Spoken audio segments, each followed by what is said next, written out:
Hello दोस्तों, आप सभी को KVV स्टडी ग्रुप में स्वागत करता हूं। हम आपको संयुक्त राष्ट्र संघ पढ़ा रहे थे, उसमें से 2 क्वेश्चन बता चुके थे। एक महासभा, एक सुरक्षा परिषद का 2 क्वेश्चन बता चुके थे। वही क्वेश्चन बता रहे जो एक्सटर्नल एग्जाम में आने वाला है, काफी इंपॉर्टेंट है ताकि आप लोग को कोई दिक्कत नहीं हो। इसको देखते हुए हम काफी सरल भाषा में लिखकर आप लोग के प्रति काफी टाइम दे रहे हैं, नोट्स बना रहे हैं। उसके बाद आप लोग को एकदम सरल भाषा में लिखकर प्रस्तुत करें ताकि आप लोग को एक्सटर्नल एग्जाम में किसी प्रकार का दिक्कत नहीं हो। जो अभी हम आपको पढ़ाएंगे, जो तीसरा क्वेश्चन है संयुक्त राष्ट्र संघ से, उसमें बोलेगा संयुक्त राष्ट्र संघ के उपलब्धियों का वर्णन करें। ठीक है, क्या बोलेगा? संयुक्त राष्ट्र संघ के उपलब्धियों का वर्णन करें। लेकिन संयुक्त राष्ट्र संघ के उपलब्धियों का वर्णन तो करना ही है, लेकिन उससे पहले संयुक्त राष्ट्र संघ के बारे में कुछ लिखना बहुत ही जरूरी बन जाता है। ठीक है, इसलिए संयुक्त राष्ट्र संघ के बारे में थोड़ा सा जरूर लिखिएगा उपलब्धियां लिखने से पहले कि इसकी स्थापना, जो संयुक्त राष्ट्र संघ की स्थापना हुई थी, ये 24 अक्टूबर 1945 को हुआ था। और संयुक्त राष्ट्र संघ का मुख्यालय कहाँ है? न्यूयॉर्क में है। इनकी सदस्य संख्या की बात करें तो 193 है। ठीक है, इतना लिखने के बाद आप लिखिएगा संयुक्त राष्ट्र संघ का जो मूल्य उद्देश्य था। मूल्य उद्देश्य क्या था संयुक्त राष्ट्र संघ का? शांति स्थापित करना, सुरक्षा बनाए रखना। ठीक है, तथा इनके उद्देश्य पूर्ति, जहां कभी सशस्त्र आक्रमण हो वहां सुरक्षा के लिए सामूहिक कार्रवाई करता है, और जहां पे लड़ाई झगड़ा होता है वहां पे संयुक्त राष्ट्र संघ है वो सुरक्षा के लिए सामूहिक कार्रवाई करता है। ठीक है, वो सुरक्षा बनाए रखने के लिए बोलता है। ठीक है, और इसका वर्णन, उपलब्धियों का वर्णन कहाँ किया गया है? तो इसका वर्णन चार्टर में अनुच्छेद 33 से लेकर 38 तक अंतर्राष्ट्रीय विवादों को शांतिपूर्वक समझौते की व्यवस्था की गई है। और 33 से लेकर 38 तक जो अंतर्राष्ट्रीय विवाद है उसको शांतिपूर्वक समझौते की व्यवस्था की गई है। ठीक है, जब तक संघ की स्थापना हुई थी तब तक आज तक अंतर्राष्ट्रीय शांति और सुरक्षा संबंधित अनेक विवाद इसके समक्ष लाए गए। जब संघ की स्थापना, जब संयुक्त राष्ट्र संघ की स्थापना की गई थी, उसके बाद इसके सामने अनेक विवाद आए, लड़ाई झगड़े संबंधी, शांति और सभी को सुलझाने का प्रयास किया और सुलझाने में भी सफल हो पाया। ठीक है, इसके बाद युद्ध की संभावनाओं को भी, जो युद्ध की संभावना था उसको भी टालकर विश्व शांति की दिशा में शांति स्थापित कर पाया। ठीक है, अब संयुक्त राष्ट्र संघ के बारे में जो इनकी उपलब्धि है उसके बारे में पढ़ते। ठीक है, और काफी सरल भाषा में आपको प्रयास करें समझाने का ताकि आप लोग को दिक्कत नहीं हो। इससे बहुत सारा क्वेश्चन बन रहा है, हम सारा क्वेश्चन बता रहे हैं जो आने वाला एक्सटर्नल एग्जाम में। अगर हमारा पढ़ाने का तरीका अच्छा लग रहा होगा तो KVV स्टडी ग्रुप को जरूर सब्सक्राइब कर दे, लाइक कर दे, शेयर कर दे। ठीक है, आपका ये पॉलिटिकल साइंस ऑनर DSC 2 का A है। ठीक है, संयुक्त राष्ट्र संघ की उपलब्धियां, जो संयुक्त राष्ट्र संघ है, संयुक्त राष्ट्र संघ प्रथम व द्वितीय विश्व युद्ध के बाद प्रत्येक राष्ट्रों को गहरी क्षति पहुंची थी। जब संयुक्त राष्ट्र संघ था उसमें जब संयुक्त राष्ट्र संघ था ना, तो संयुक्त राष्ट्र संघ के जो प्रथम व द्वितीय विश्व युद्ध के बाद, जब प्रथम और द्वितीय विश्व युद्ध हुआ था तो प्रत्येक राष्ट्रों को गहरी क्षति पहुंची थी। ठीक है, जब प्रथम और द्वितीय विश्व युद्ध हुआ था तो प्रत्येक राष्ट्र को गहरी, लेकिन प्रथम में तो नहीं उतना हुआ था, लेकिन द्वितीय विश्व युद्ध हुआ था उसमें कई देशों को एकदम गहरी क्षति पहुंची थी, गहरी आघात हुआ था। इसके फलस्वरूप तृतीय विश्व युद्ध की संभावनाओं को रोकने के लिए तथा राष्ट्रों के मध्य शांति की सुरक्षा बनाए रखने के लिए संयुक्त राष्ट्र संघ का गठन किया गया। और ये बोलता है इसके फलस्वरूप तृतीय विश्व युद्ध नहीं हो जाए, इसकी जो संभावना था उसको रोकने के लिए तथा राष्ट्रों के मध्य शांति, जो 2 राष्ट्र है उसके मध्य शांति और सुरक्षा बनाए रखने के लिए संयुक्त राष्ट्र संघ का गठन किया गया। संयुक्त राष्ट्र संघ का गठन कब हुआ? तो 24 अक्टूबर 1945। जरूर याद रखें, 1 नंबर क्वेश्चन में भी आ सकता है। ठीक है, ऑब्जेक्टिव में भी आ सकता है, इसलिए ध्यान दीजिएगा, गड़बड़ाइएगा नहीं।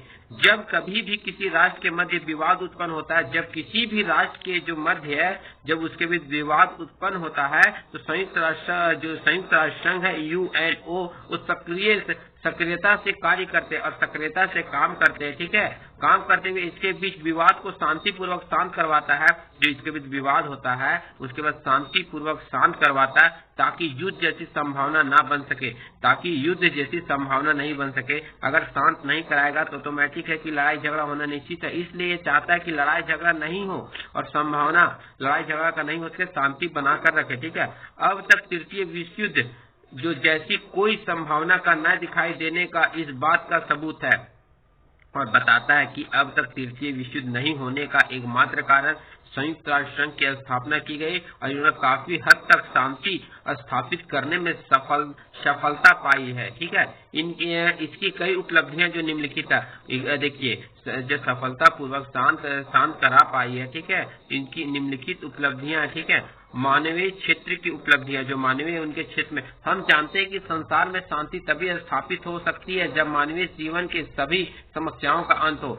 हम बोलता है कि हम जानते हैं कि संसार में शांति कब स्थापित हो सकता है, जब मानव जीवन में सभी समस्याओं का अंत हो जाए, उनके किसी प्रकार का समस्या नहीं हो, दुख नहीं हो, तब वे आराम से विकास कर पाएगा, तब शांत रह पाएगा, स्वतंत्र हो, खुशहाल हो व संतुष्ट।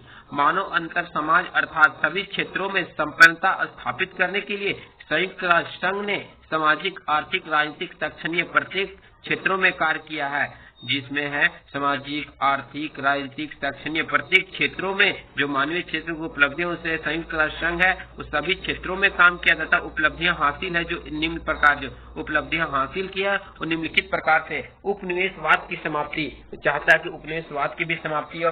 1945 में जब संयुक्त राष्ट्र संघ का आगमन हुआ था, जब 24 अक्टूबर 1945 को जब संयुक्त राष्ट्र संघ का आगमन हुआ था, उस वक्त विभिन्न राष्ट्र है यूरोपियन साम्राज्यवादी राष्ट्रों के अधीन थे, और संयुक्त राष्ट्र संघ ने अपने प्रयासों से प्रांता की वेड़ियों में जकड़े हुए राष्ट्रों को स्वतंत्रता की प्राप्ति दी। जो साम्राज्यवादियों में जो राष्ट्रों के अधीन थे, तो संयुक्त राष्ट्र ने अपने प्रयास से जो उन वेड़ियों में जकड़े हुए थे, ठीक है, उनको स्वतंत्रता की प्राप्ति दी और उपनिवेशवादी राष्ट्रों को मुक्त कराया, जो उपनिवेशवादी राष्ट्र थे उसको मुक्त कराया। दूसरा पॉइंट, निशस्त्रीकरण के क्षेत्र में प्रयास। ठीक है, सुरक्षा की स्थापना हेतु तथा युद्धों को विराम लगाने के लिए निशस्त्रीकरण का होना आवश्यक माना जाता है। निशस्त्रीकरण का बोलता है कि निशस्त्रीकरण या बोलता है कि युद्धों को विराम लगाने के लिए निशस्त्रीकरण का आवश्यक माना जाता है। निशस्त्रीकरण का तात्पर्य शास्त्रों में कमी से है और इस क्षेत्र में संयुक्त राष्ट्र संघ ने कई प्रयास किए थे। निशस्त्रीकरण का अगर अर्थ समझे तो शास्त्रों की कमी आने, हथियारों को कम करना है। ठीक है, और इसे संयुक्त राष्ट्र संघ ने कई प्रयास किए थे, जैसे 1959 के अंटार्कटिका संधि, 1963 में ब्रिटेन, अमेरिका और सोवियत संघ द्वारा आंशिक परमाणु प्रतिरक्षण निषेध संधि पर हस्ताक्षर, संयुक्त राष्ट्र संघ द्वारा 1963 में परमाणु अप्रसार संधि LPI कहलाना। ठीक है, सामाजिक, वैज्ञानिक, सांस्कृतिक क्षेत्र में उपलब्धियां। संयुक्त राष्ट्र संघ में मानव जीवन के प्रत्येक पहलुओं पर कार्य किया। जो संयुक्त राष्ट्र संघ है वो मानव जीवन के प्रत्येक पहलुओं पर कार्य किया, चाहे वह सामाजिक हो, राजनीतिक हो, आर्थिक पहलू हो। एक और जहां संयुक्त राष्ट्र संघ मनुष्य को उपनिवेशवाद से मुक्त करवाता है, तो वहीं दूसरी ओर मानवीय अधिकार के लिए कार्य करता है। बोलता है कि एक और जहां एक और यह बोलता है संयुक्त राष्ट्र संघ की मनुष्य को उपनिवेशवाद से मुक्त करवाता है, और दूसरी ओर बोलता है कि मानव अधिकार के लिए कार्य करता है। मानव के अधिकार के लिए कार्य होना चाहिए। आर्थिक संपन्नता हेतु रोजगार के क्षेत्र में वृद्धि, वैज्ञानिक उन्नति के लिए जो रोजगार के क्षेत्र में चाहता है कि वृद्धि हो, वैज्ञानिक हो, उन्नति हो, इसके कार्य में सहायता करता है। उपयुक्त उद्देश्यों की पूर्ति हेतु जो उपयुक्त उद्देश्यों के पूर्ति के लिए जैसे WHO, UNESCO, UNICEF, विश्व खाद्य कार्यक्रम, अंतर्राष्ट्रीय आर्थिक निधि जैसे एजेंसी का निर्माण। आपको इतना सारा पॉइंट बता रहे हैं, इसमें से आप 6-7 पॉइंट आप लिख दीजिएगा ना, तो फुल मार्क्स मिलेगा चाहे। और वो भी देखेगा नहीं कि जो बंदा लिखा है वो काफी अच्छा लिखा है, टैलेंटेड है, इसके अंदर नॉलेज भरा हुआ। ठीक है, डी, मानवीय अधिकार का सार्वभौम घोषणा। 10 सितंबर 1948 को संयुक्त राष्ट्र संघ के सामान्य सभा ने मानव अधिकारों को सार्वभौम घोषणा को स्वीकृति और घोषित किया, से राष्ट्रों को प्रेरणा और मार्गदर्शन प्राप्त हुआ। 10 सितंबर 1948 को संयुक्त राष्ट्र संघ के सामान्य सभा था, मानव अधिकारों के सार्वभौम घोषणा को स्वीकृति और घोषणा किया। ठीक है, से राष्ट्रों को प्रेरणा और मार्गदर्शन का प्राप्त हुआ। अंतर्राष्ट्रीय कानून को लागू एवं संहिताकरण करना। संयुक्त राष्ट्र संघ द्वारा अंतर्राष्ट्रीय कानून को लागू करने का कार्य द्वितीय विश्व युद्ध के पश्चात किया गया। देखिए, जो संयुक्त राष्ट्र संघ द्वारा अंतर्राष्ट्रीय कानून को लागू करने का कार्य जो किया गया द्वितीय विश्व युद्ध के पश्चात किया गया, ताकि राष्ट्रों के मध्य संतुलित स्थापित किया जा सके। राष्ट्रों के मध्य था संतुलित किया जा सके, शांत किया जा सके। संयुक्त राष्ट्र संघ को धर्म, भाषा, जाति, क्षेत्र जैसे भेदभावों को भूलकर एक दूसरे के समस्याओं को समझने के लिए उनके सहानुभूति हल करने का अवसर मिलता है। और बोलता है संयुक्त राष्ट्र संघ जाति, धर्म, जाति, धर्म, भाषा, उससे ऊपर उठकर हमको किसी प्रकार का भेदभाव नहीं करना है। सबको भूलकर हमको कोई किसी पर भेदभाव नहीं करना है। सबको भूलकर हम एक समान सबके समस्या को सुनेंगे और उनके समस्या का निष्पादन के लिए हल करने का अवसर प्राप्त करेंगे। इससे विश्व में वृद्धि होती है। जब समस्या का निष्पादन होगा तो इसमें विश्व में वृद्धि होगी, विकास होगा। ठीक है, विश्व बंधुता की भावना में वृद्धि करना। विश्व बंधुता की भावना, करुणा, प्रेम और भ्रातृत्व की भावना ही सुरक्षा की कुंजी है। ठीक है, विश्व बंधुता की भावना मानवीय गुणों पर आधारित है। जो विश्व बंधुत्व की भावना है वो मानवीय गुणों पर आधारित है। सभ्य मानव के विकास की भावना है। अमीर गरीब, उच्च नीच, धार्मिक भेदभाव से कहीं ऊपर उठकर सभी मनुष्यों को जोड़ने का, भाईचारा का बीज रोपने का कार्य करती है। उच्च नीच, सभ्य मानव, धार्मिक भेदभाव से कहीं ऊपर उठकर सभी मनुष्यों को जोड़ने और भाईचारा का बीज बोने का कार्य करती है। अगर सभी मनुष्य एक साथ मिलकर रहेंगे, सब लोग भाईचारे के साथ रहेंगे तो उनका विकास भी जल्दी हो पाएगा। ठीक है, अंतर्राष्ट्रीय शांति की स्थापना करना। संयुक्त राष्ट्र संघ की उपलब्धियों में सबसे महत्वपूर्ण और व्यापक अंतर्राष्ट्रीय स्तर पर राष्ट्रों के बीच शांति स्थापित करना। जो अंतर्राष्ट्रीय शांति की स्थापना करना संयुक्त राष्ट्र संघ की उपलब्धियों में सबसे प्रमुख और सबसे महत्वपूर्ण है, वो है कि अंतर्राष्ट्रीय स्तर पर राष्ट्रों के बीच शांति स्थापित करना। जिस प्रकार संयुक्त राष्ट्र संघ ने मानवीय क्षेत्र में कार्य करते हुए कई उपलब्धियां हासिल की है, उसी प्रकार संयुक्त राष्ट्र संघ ने राजनीतिक क्षेत्र में कई महत्वपूर्ण कार्य किए हैं। जो इस प्रकार अब राजनीतिक क्षेत्र में महत्वपूर्ण कार्य जो किया है संयुक्त राष्ट्र संघ, उसके कार्य को हम वर्णन करते हैं। ठीक है, रूस ईरान विवाद, पहला अंतर्राष्ट्रीय विवाद जो संयुक्त राष्ट्र संघ के विचार अर्थात उपस्थित किया गया था। जो पहला अंतर्राष्ट्रीय विवाद था जो संयुक्त राष्ट्र संघ के विचार अर्थात उपस्थित किया गया था, ईरान से संबंधित था। 19 जनवरी 1946 को ईरान ने सुरक्षा परिषद से यह शिकायत की थी कि रूसी सेनाएं उनके प्रांत में घुस गई है। 19 जनवरी 1946 में ईरान ने सुरक्षा परिषद से यह गुहार लगाया था या यह शिकायत की थी कि रूसी सेना है उनके प्रांत यानी उनके क्षेत्र में घुस गई है और उसे खाली नहीं कर रही है। तो उसने यह भी आरोप लगाया कि रूस उसके घरेलू मामले में हस्तक्षेप कर रहा है। उसने यह भी आरोप लगा दिया कि रूस उसके घरेलू मामले में हस्तक्षेप कर रहा है, जिसके कारण अंतर्राष्ट्रीय झगड़ा उत्पन्न होने की संभावना है। परिषद ने दोनों पक्षों के सीधी वार्ता के लिए सुझाव दिया और सुरक्षा परिषद वो दोनों पक्षों के लिए सीधा वार्ता के लिए सुझाव दिया, जो वार्ता से कोई परिणाम नहीं निकला। जब बातचीत किया तो बातचीत से कोई परिणाम नहीं निकला तो सुरक्षा परिषद ने रूस से प्रार्थना किया। सुरक्षा परिषद ने फिर रूस से प्रार्थना किया कि वह अपने सेना को हटा ले। ठीक है, तो वह 6 मई 1947 तक ईरान से अपनी फौजें बुला लिया। कब? 6 मई 1947 तक ईरान से अपने फौजें बुला लिया। इसी बीच ईरान और रूस के बीच समझौता हो गया सीरिया व लेबनान विवाद। ठीक है, सैन्य फ्रांसिस्को सम्मेलन में अपने देश से फ्रांसीसी सेना हटाने की मांग की थी। जो सैन्य फ्रांसिस्को सम्मेलन हुआ था उसमें अपने देश से फ्रांसीसी सेना को हटाने की मांग की थी। 1946 में यह शिकायत रखी कि और कहा कि विदेश सेनाओं की उपस्थिति संयुक्त राष्ट्र संघ के सिद्धांतों का अवहेलना कर रही है। इन्होंने बोला कि विदेशी सेनाओं की उपस्थिति संयुक्त राष्ट्र संघ के सिद्धांतों का अवहेलना कर रही है। ठीक है, अतः इन सेनाओं को अतिशीघ्र हटवाने की व्यवस्था की जाए। संयुक्त राष्ट्र संघ अमेरिका ने इस पर यह प्रस्ताव रखा कि सुरक्षा परिषद पर विश्वास है कि ये फौजें यथाशीघ्र ही हटा ली जाएगी। सोवियत संघ ने इसका विरोध करते हुए प्रस्ताव रखा कि ये सेनाएं तत्काल हटा ली जाए। इस प्रकार इस मामले में संघ की सफलता मिली। कश्मीर का मामला आप तो ये जाना पहचाना है, आप लोग तो इसे वाकिफ हो गए, काफी अच्छी तरीके से जानते हैं। कश्मीर का मामला काफी विवादों में घिरा हुआ है। हम जानते हैं कि भारत व पाकिस्तान के बीच कश्मीर का समस्या शुरू से ही बना हुआ है और विवादों में है। संयुक्त राष्ट्र संघ इस समस्या का समाधान पूरी तरह से तो नहीं कर पाया।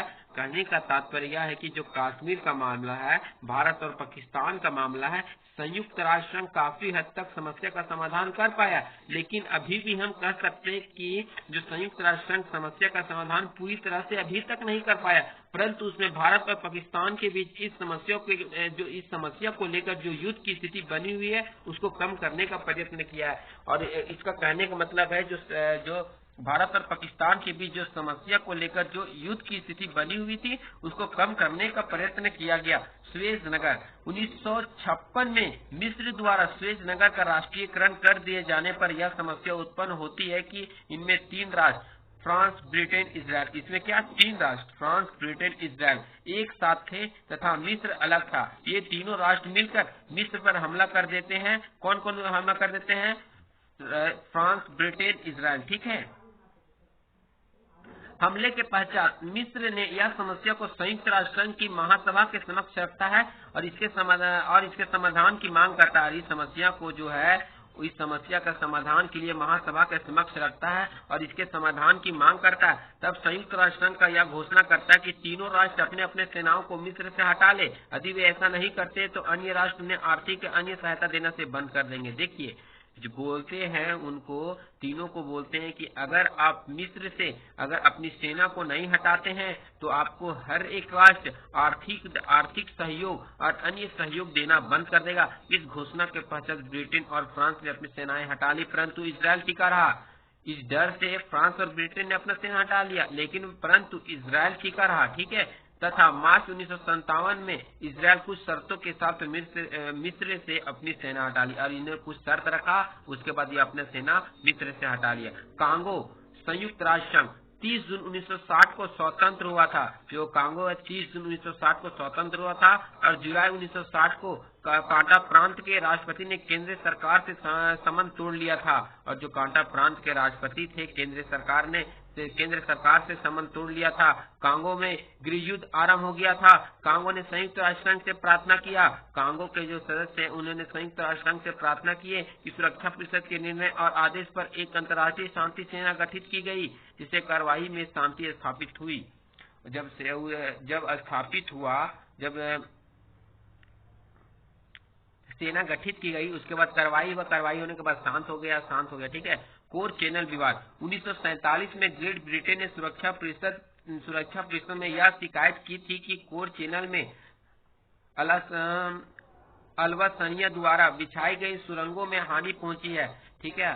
ग्रेट ब्रिटेन ने सुरक्षा परिषद यह शिकायत किया था कि कोर चैनल में जो अल्बानिया द्वारा बिछाई गई सुरंगों में हानि पहुंची है और अल्बानिया की इन क्षतिपूर्ति करना चाहती है। जब इसका आशय प्रस्ताव पास होने लगा तो सोवियत संघ ने वीटो का प्रयोग करके इसका रद्द कर दिया। ठीक है। उपयुक्त राजनीति के अलावा अन्य कई उपलब्धियां भी हासिल की थी, जैसे कि वियतनाम संकट का समाधान, चेकोस्लोवाकिया विवाद का निपटारा, नामीबिया की स्वतंत्रता, कुवैत की इराक में कब्जा से मुक्त कराना आदि। इसके अंतरिक्ष संयुक्त राष्ट्र संघ के पर्यावरण सुधार, पर्यावरण से होने वाले क्षति को रोकना, जनसंख्या वृद्धि में रोक, स्त्री वृद्धों, विकलांगों और बीमारियों से ग्रस्त व्यक्तियों को जीवनदान देकर महत्वपूर्ण कार्य किया।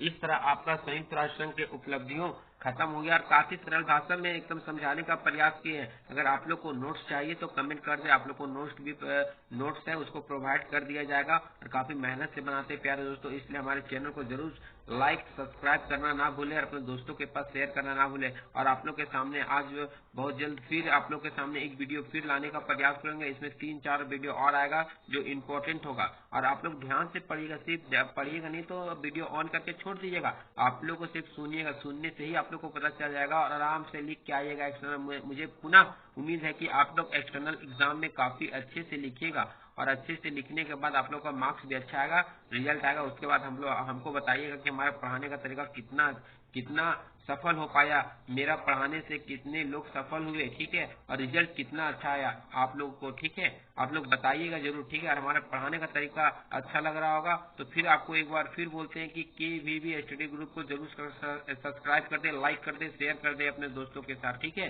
इस तरह आपका संयुक्त राष्ट्र संघ के उपलब्धियों का वर्णन करें, ये आपका खत्म हो गया और वर्णन कर चुके हैं। और इतना जितना पॉइंट बताएं उनमें से आप 6-7 भी लिख दीजिएगा तो एग्जामिनर एकदम आराम से नंबर दे देगा। ठीक है।